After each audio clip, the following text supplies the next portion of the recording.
we got some glamour. Before we talk about a book called Do I Have to Give Up Me to Be Loved by You, which is a good mouthful and a good title, we're going to meet Jordan Paul, Ph.D., and Margaret Paul, Ph.D., of a famous book once upon a time called Free to Love. Let me say first that Bebe Buell over there, Bebe Buell has been very well received as a pop singer, and Bebe Buell has many ardent admirers who said to me, Joe, you got to put this pretty lady on TV. And Bebe, yes. I love that name.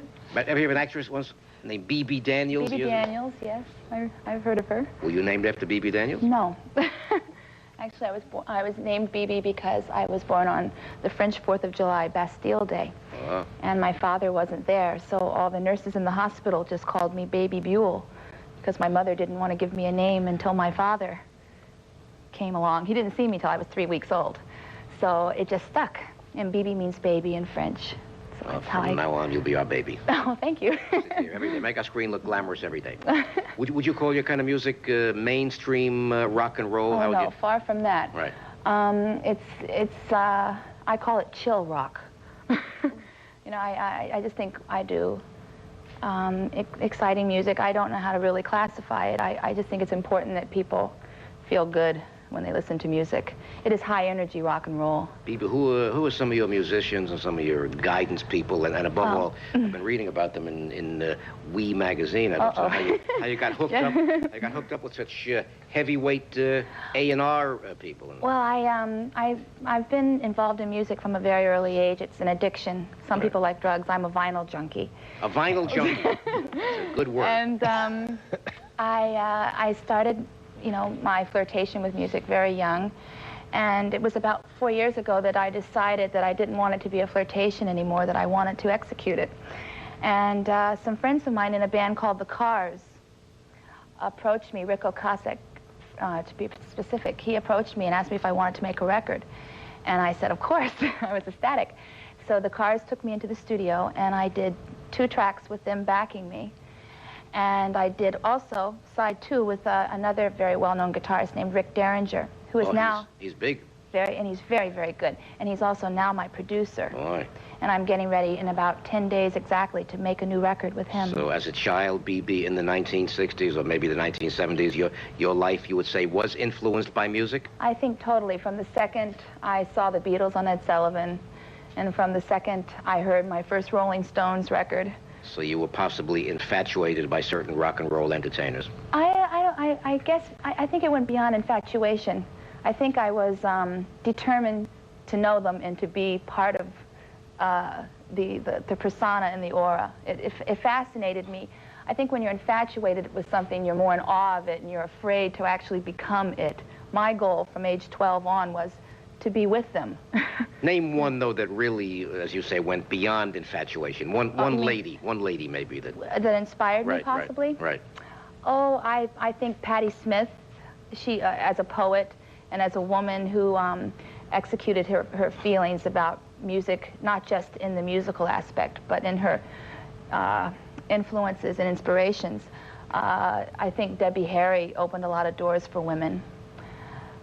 Before that, though, when I was a child, I was probably more fascinated by male performers because really you only had a couple of people, Grace Slick and Janis Joplin, and people like that to choose from when I was a little girl. How about Mary Ann Faithfull? Well, Mary Ann Faithfull, I was more fascinated with her on a physical level. I liked her look. Right. When I was a little girl, I wanted to copy her, her physical persona.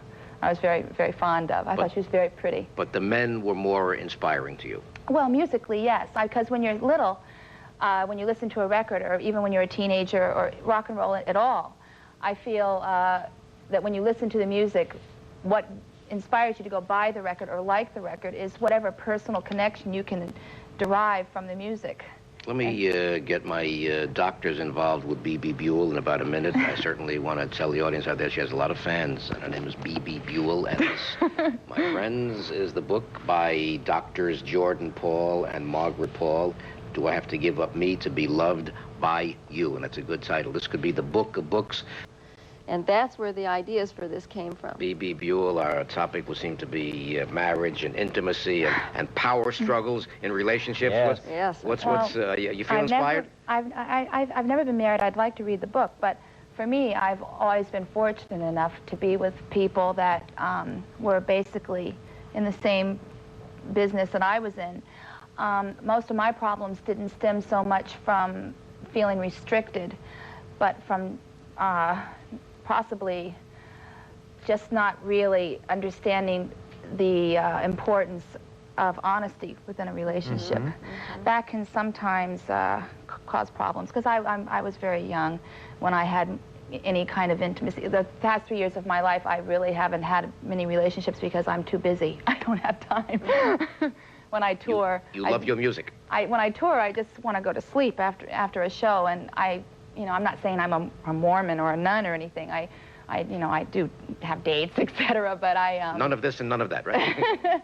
I just don't put all my energies into relationships. I hope in the future that I, we'll get married and have a family. But the fear, what you talk about is real important, because the fear of being honest is that if you're honest and I'm your boyfriend or your husband, that I'm... Yeah, well, finally separated us, Joe. Okay. It happened right here.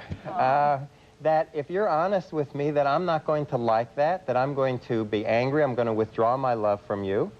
And so you hold back that kind of honesty. And sometimes that honesty does bring about problems. It brings about conflict. And what we're saying is, when we have the conflict, if we open to learning from the conflict, then we can grow as individuals and grow together and become more intimate, even though we had that problem, that conflict to begin with. I've discovered through failure, I've always been inspired. In other words, conflict doesn't have to be a definite sign of relationship failure. No. Conflict could be or should be the opportunity for growth. And that's the process that we talk about in the book. The trick is learning how to handle conflict. Right, Bebe? Absolutely. Well, I think relationships anyway are just chemistry and fate. You can sit here all day. That's the beginning of chemistry is real important. You can sit here and like he says, intellectualize things, but I really think that the first step to knowing something's going to work is if you can tell somebody the truth completely. I find that when I've lied to somebody early, I always will lie to them. But if I can be honest with them totally from the beginning, if it's a relaxed feeling, that it will continue on that level. Is there a possibility in your future, I have a feeling, of straight acting parts without the singing? Oh, well, I've been offered this opportunity, and I certainly will take it. Let me add to my panel. Stay with me. I'm chatting here with two doctors who have written Do I Have to Give Up Me to Be Loved by You, and with Bebe Buell, and Buell is spelled B-U-E-L-L. She is rock's pin-up queen. These words, back to our panel, will add to it, and it is most provocative, incisive, penetrating, and good.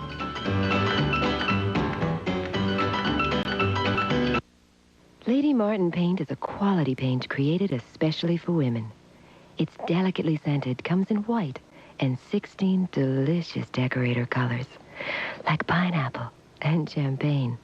Covers in one coat, dries in just 30 minutes, and you only need water to clean up. But best of all, at Lady Martin's second gallon free sale, you get 2 gallons for the price of 1. At Martin's, they know how to treat a lady.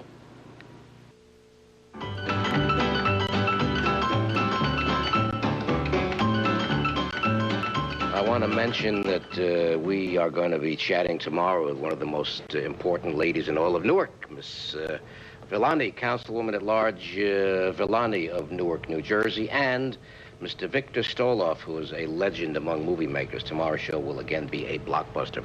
But today's show, featuring the Paul family and Bebe Buell, has to be a bigger one right now, because there's only one man we could call Mr. Hollywood. He's in town for the David Letterman show, but we grabbed him fast. His name is Leon Schwab. Mr. Schwab is the owner of the fabled, fantastic drugstore in Hollywood known as Schwab's.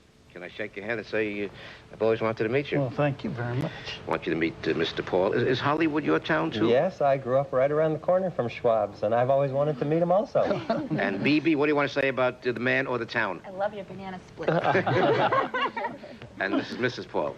Hi. If it wasn't called Hollywood, I don't think I reached that far. if it wasn't called Hollywood, what would you call it, if not Hollywood? Hollyweird. Hollyweird. True. So, Bebe. I have a question. Do you still get young girls coming in every day and perching on the stools waiting to be discovered? I know. I go in for my Sunday and leave, but I was wondering. Yes, we do. We get, Yeah.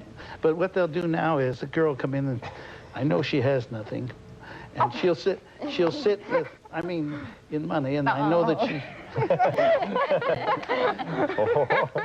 And she'll sit with one of the actors that are in there trying to be discovered. Chatting here with model turned rock singer, Bebe Buell. Bebe, when you were a model, which agency were you with? Well, I started with Ford. Ah, it's a good one. And when I finished modeling, I was with John Casablanca's agency, Elite. And which other models turned rock singers? You mentioned Deborah Harry. She was a model, wasn't Well, I don't really know if in my case, that's a label that gets put on people a lot. Right. They say you turned. But really, for me, I think music was always my top priority. Same thing, right? A girl has to earn a living, you know. Right. And I found that for me, because I started modeling so young and I was so successful, I could make a lot of money. Working 3 or 4 times a month, I could make enough money to live for 3 months. Pay the rent. So, And go to Schwab's. Mr. Schwab, I read about you in one of the papers about a... And he flew it to Saudi Arabia. Right. And for that, they gave me a watch. But there's only 12 of those in the United States. There's a man who... With the coat of arms of the Saudi Arabian. There's a man who does more than make chocolate sundaes, right? Good luck to a beautiful panel, beautiful books, beautiful women, beautiful men.